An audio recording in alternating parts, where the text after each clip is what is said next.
જે આપત્તિ વ્યવસ્થાપન ચાલુ હોય એના અંતર્ગત જો અત્યારે જમીન હલી રહી એટલે એવું લાગતું તો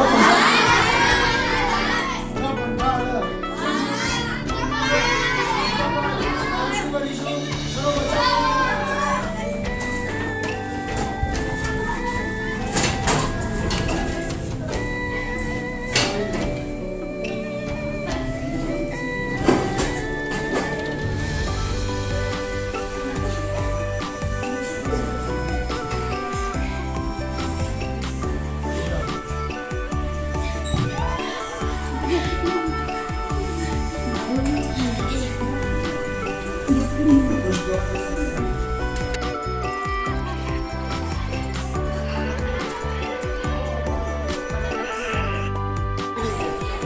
હવે શું આપણે તરત વૈદની અંદર જઈ શકીશું?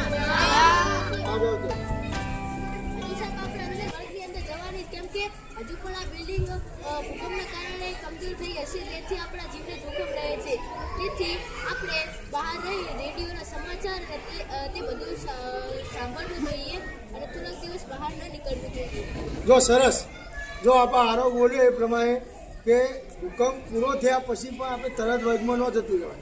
કેમ કે હજી ભૂકંપ બીજો ઓછકો આવવાની શક્યતા હોય અથવા બિલ્ડિંગ થોડી નબળી થઈ હોય તો ગમે ત્યારે નીચે પડી શકે. ઝાડ નીચે ના ઊભું રહેવાય, થોભલા નીચે ન ઊભું રહેવાય, કોઈ બહુ મારી બિલ્ડિંગ હોય ત્યાં ના ઊભું રહેવાય. આપણે સાવચેતીના પગલાં રૂપે ખુલ્લા મેદાનમાં હજી રહેવાનું. જ્યારે રેડિયો કે સરકાર દ્વારા કોઈ સમાચાર મળે કે હવે કોઈ ભૂકંપનું ખતરો નથી તો જ આપણે આપણા ઘરની અંદર જઈ શકીશું. ખ્યાલ આવી ગયો બધાને?